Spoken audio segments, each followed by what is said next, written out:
Hello বন্ধুরা, আরও একটি নতুন ব্লগে তোমাদেরকে অনেক অনেক স্বাগত। আর আজ তোমাদের সাথে দশমী আর একাদশীর দিনের ভিডিও শেয়ার করছি। তো আমার ভিডিও ভালো লাগলে অবশ্যই একটা লাইক দিয়ে দিও, কমেন্ট করো, আর আমার চ্যানেলে নতুন বন্ধু হলে অবশ্যই চ্যানেলটাকে সাবস্ক্রাইব করে দিও, কেমন?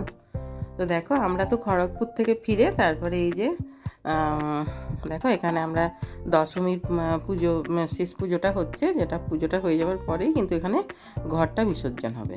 হ্যাঁ, তো দেখো আমরা এখানেই দেখছি আর কি পুজোটা।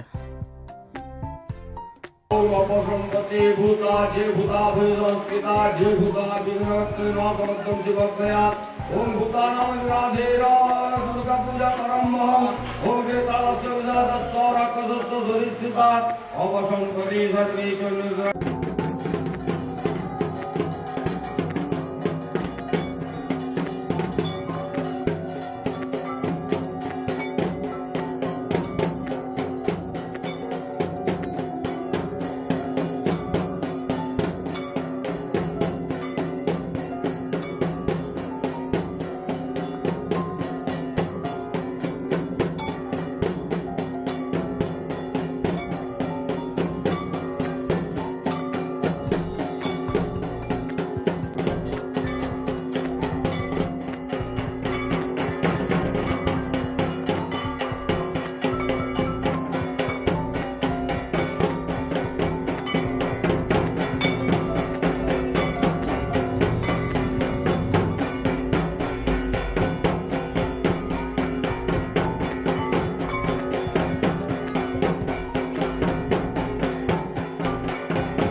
এই সমস্ত কিছু আরতি হয়ে যাওয়ার পরে তারপরে দশমী পড়ে গেছে, সেই জন্য দশমীর ঘর বিসর্জন হয়ে যাবে। আর সিঁদুর খেলাটা আজকে হবে না, ওটা কালকে হবে, মানে একাদশীর দিন হবে আর কি। হ্যাঁ, তো দেখো তারপরে এই যে পরের দিনের ভিডিও, এটা আমরা স্নান সেরে নিয়েছি সকাল সকাল। তারপরে স্নান সেরে এই যে দেখো নারকেল কোড়াচ্ছে মেয়ে স্নান করে নারকেলটা কুড়িয়ে নিচ্ছে, আর আমি নারকেলের নাড়ু বানাবো আর কি। হ্যাঁ, কী বলো তো, মেয়ে বলছিল বাজার থেকে সন্দেশ এনে দেবে, কিন্তু বাড়িতে বানিয়ে মাকে দিলে সেটার যে একটা কত একটা মানে ভালো লাগা, ভালোবাসা, হ্যাঁ, যে কি বলবো।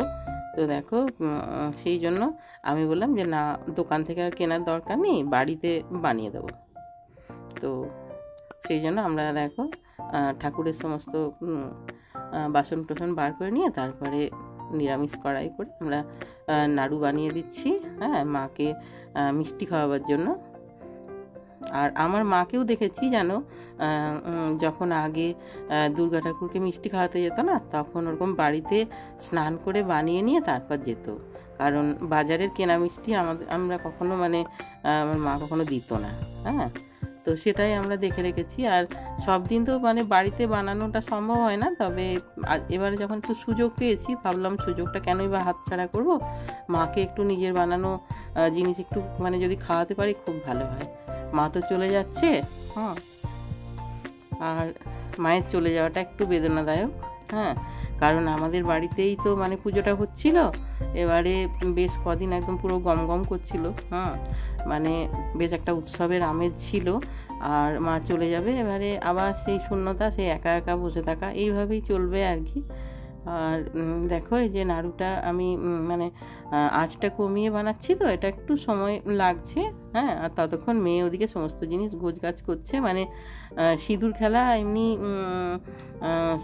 কয়েকজন এসছে সিঁদুর খেলতে, আর যেহেতু আমাদের বললাম না আমাদের বাড়ির মধ্যেই ঠাকুর, সেই জন্য কি বলতো কোথাও তো যাবার ব্যাপার নেই, তো সেই জন্যই মেয়ে অফিস যাবার আগে মানে মাকে মিষ্টি খাইয়ে সিঁদুর পরিয়ে তারপর যাবে আর কি। হ্যাঁ, আর বাকিরা হয়তো আর একটু দেরিতে আসবে, তো অতক্ষণ তো মানে অতক্ষণ থাকলে তো মেয়ের হবে না, মেয়েকে তো আবার মানে অফিসে বেরিয়ে যেতে হবে, তো সেই জন্য আর কি। আর আমি এদিকে আমাদের রিক্সোনা তো মানে ঘুমিয়ে আছে, ও একটু বেলা অবধি ঘুমোচ্ছে, সেই সুযোগে আমরা এই যে নাড়ুটা দেখো বানিয়ে নিচ্ছি।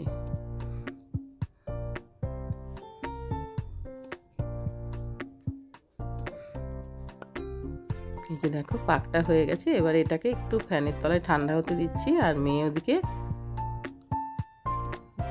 যেগুলো এই যে দেখো সিঁদুর পরাতে যাবে বলে সমস্ত কিছু রেডি করে নিয়েছে।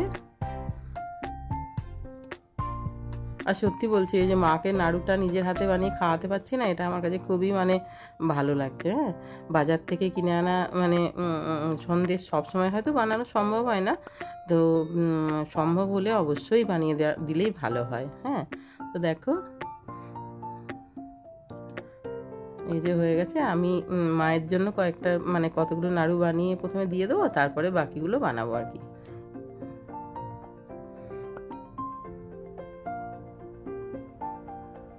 আর এই যে দেখো এখানে মানে একসাথে হয়তো সবাই আসেনি, যে যার যখন সময় হচ্ছে সে তখন আসছে আর কি। হ্যাঁ, আর সকালের দিকটায় এখন মানে খুব একটা ভিড় হয়নি, ভিড় হবে আরও একটু পরে আর কি। হ্যাঁ, দুপুরের দিকে। আর মেয়ে যেহেতু বললাম না অফিসে যাবে, সেই জন্য মেয়ে স্নান টান সেরে নিয়ে তারপরে ঠাকুরকে মিষ্টি খাইয়ে সিঁদুর পরিয়ে তারপর এই যে যাবে, তো সেই জন্য এই যে দেখো বরণ করে মাকে বরণ করে নিচ্ছে। আর এদিকে তারপরে আর দেখো হাইটটা খুব সুন্দর, এত মিষ্টি।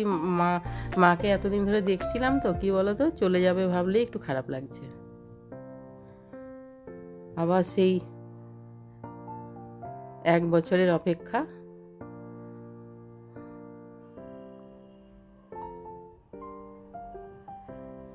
এই কটা দিনের জন্য মানে সারা বছর মানুষ মানে চেয়ে থাকে, হ্যাঁ, যে এই কটা দিন খুব ভালো কাটাবো। আর এবারটা আমাদের ভালোই কেটেছে, 2 জায়গায় ঠাকুর দেখেছি, ঝাড়গ্রামেও দেখেছি, এখানেও দেখা হয়েছে। হ্যাঁ, আর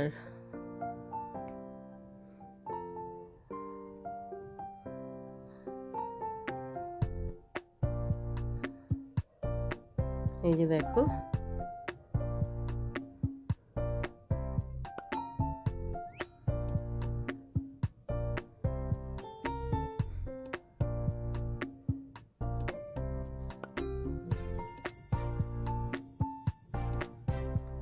মেয়ে সিঁদুর টিঁদুর পরিয়ে তারপরে ওখানে আবার টিফিনের ব্যবস্থা আছে, টিফিন খেয়ে তারপরে তো অফিসে চলে যাবে। আর তারপরে দুপুরে আবার লাঞ্চ আছে। লাঞ্চের ব্যবস্থাটাও আছে আর কি। আজকে পর্যন্ত প্রথমে ঠিক ছিল যে দশমীর দিন পর্যন্ত হবে, তারপরে পরে আবার একাদশীর দিন পর্যন্ত ঠিক হয়েছে আর কি।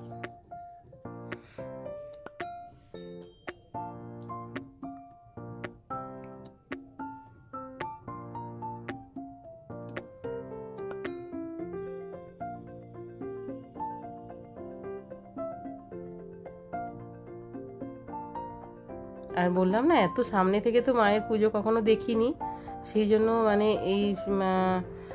এই পুজোগুলো মানে আমাদের কাছে খুবই মানে কি বলবো স্মরণীয় হয়ে থাকবে। কারণ এত সামনে থেকে পুজো তো কখনো আর হয়তো দেখতেও পাবো না। এরপর মেয়ে কোথায় পোস্টিং চলে যাবে তার তো ঠিক নেই। হ্যাঁ, এই 2 বছর যাই হোক দেখা হয়ে গেল মাকে খুব সামনে থেকে। হ্যাঁ, এরকম সুযোগ জীবনে হয়তো বা কোনোদিনই আর পাবো না। তারপরে দেখো তারপরে তো মেয়ে চলে গেছিলো অফিসে, আর এই যে অফিস থেকে তারপরে ফিরে মেয়ে যে দেখো প্যান্ডেলে গিয়ে খেয়ে এলো। আর আমি আর রিক্সোনা বাড়িতে ছিলাম, আমাদের জন্য এই যে খাবার দাবার সমস্ত পাঠিয়ে দিয়েছে।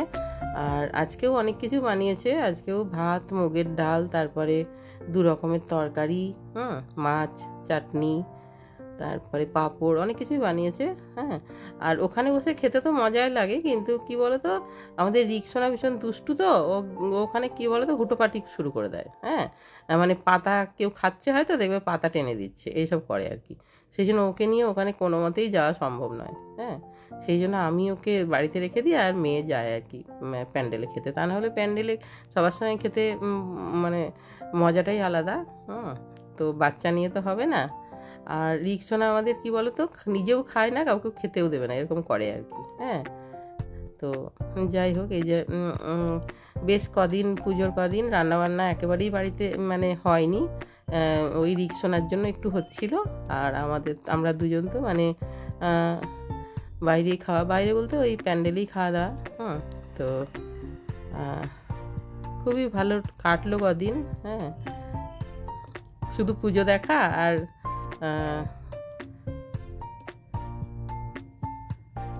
আনন্দ করা, এগুলোতেই কাটলো। রান্নাবান্নার কোনো ব্যাপার ছিল না, কোনো ঝামেলা ছিল না। আবার শুরু হবে রান্নাবান্না, সমস্ত কিছু। তো এই যে দেখো, মা চলে যাচ্ছে, আবার সে 1 বছরের অপেক্ষা।